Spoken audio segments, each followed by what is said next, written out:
Welcome to this week's edition of World Crisis Radio. This is Webster Tarpley speaking from Washington, D.C. The leading story this week continues to be the world economic and financial depression lashing the globe. And as you know, we've been arguing here for the past couple of months, the collapse of Europe, the second phase of the world economic and financial depression that began in September, October 2008, is an uncanny repetition, or parallel at least, to the events of the 1930s. In those days, we had the New York stock panic, October 1929, 1.5 years later, in the midst of many gullible reports that the recovery and the upswing were finally at hand. We had the collapse of the Austrian banking system, followed by the Hungarian one, and then the German one, and then the British one, the biggest one of all in those days, September 1931, the bankruptcy of the British pound, the default on gold payment by the Bank of England, September 21st, 1931.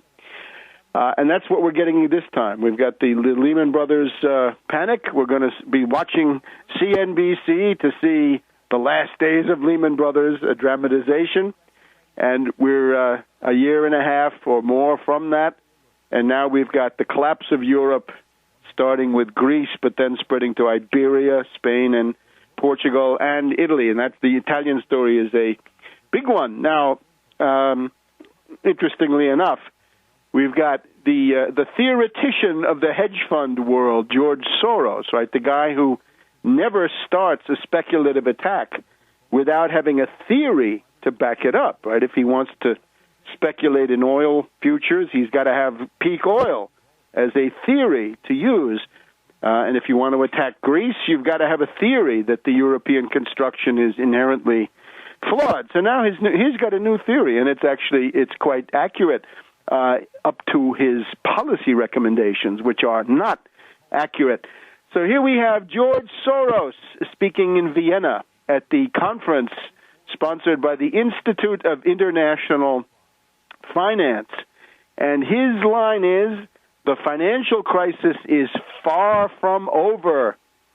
We have now entered the second act of the global financial crisis, as the fiscal woes of Europe worsen and governments are under pressure to curb their budget deficits. This may push the global economy back into recession. Well, not a recession, it's a depression. It is a ferocious, genocidal depression. Here's the direct quote from George Soros, and I quote, "The collapse of the financial system as we know it is real, and the crisis is far from over. Indeed, we have just entered Act 2 of the drama. Act 2. In other words, the second wave of the world economic and financial depression." Soros said that the current situation in the world economy was reminiscent of the 1930s, with governments under pressure to narrow budget deficits at a time when the economic recovery was weak. And we know that's Brüning, that's the Heinrich Brüning austerity regime, to some extent also the Herbert Hoover austerity regime. Not quite as bad as Brüning, but getting there. So we've got Soros saying, as the financial markets start losing confidence in the credibility of the sovereign debt, Greece and the euro have taken center stage, but the effects are liable to be felt worldwide. And here's the interesting thing, though. He talks about derivatives.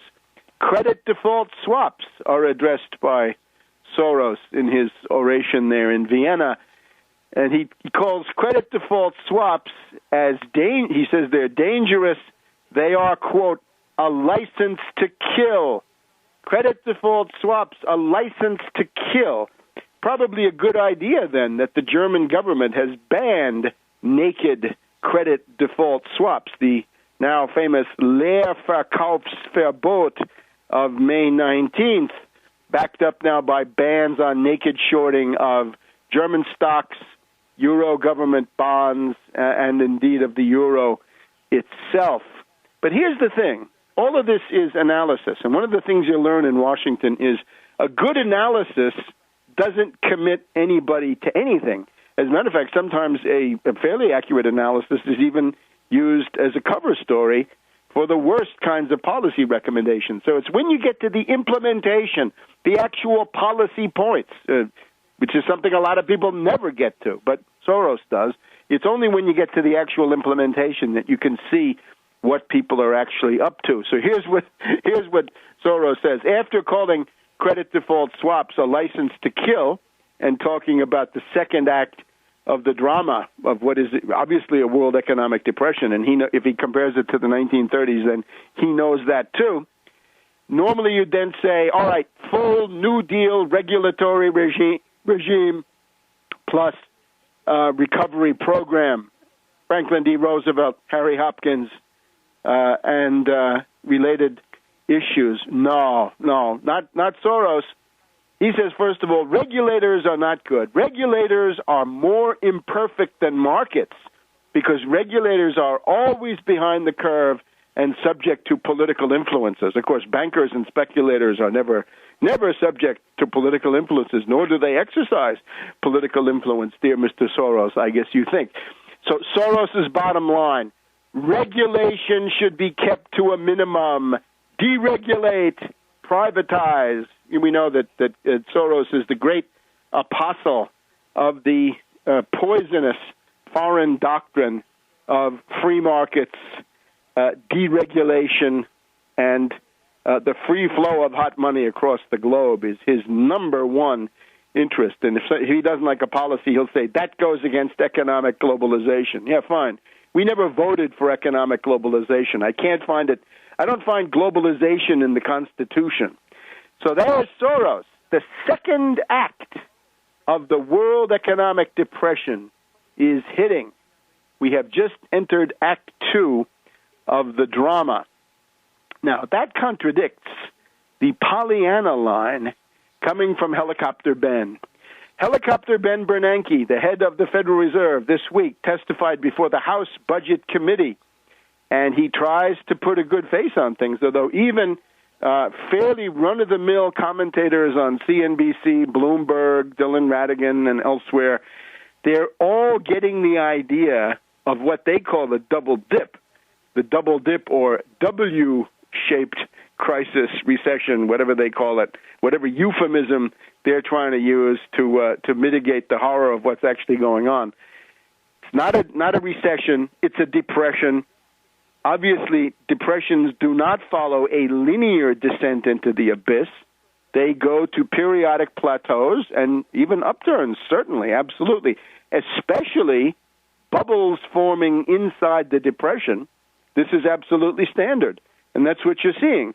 Because remember, the activity of the financiers and their political shills and stooges is always to try to promote the relaunching of a bubble. Watch CNBC. That's what they talk about all the time. When can we get another rally? When can we have stocks go up instead of down, or other instruments, depending on what they're selling? So here's Bernanke, and this is basically enough to impeach him right here, because this is the rankest incompetence. This actually, it reminds me of Peter Schiller. Sorry, not Peter Schiller, Peter Schiff. When Peter Schiff told his readers of his newsletters that you could invest in foreign markets and you could have the collapse of the U.S. and your foreign investments would be hunky-dory. That is about as dumb. It's about the same thing that Helicopter Ben is saying. Helicopter Ben's line is, the European debt crisis will have only a modest impact on the U.S. Don't worry about the collapse of Europe. U.S. markets will be dandy. Baloney. We'll be back in a minute on World Crisis Radio.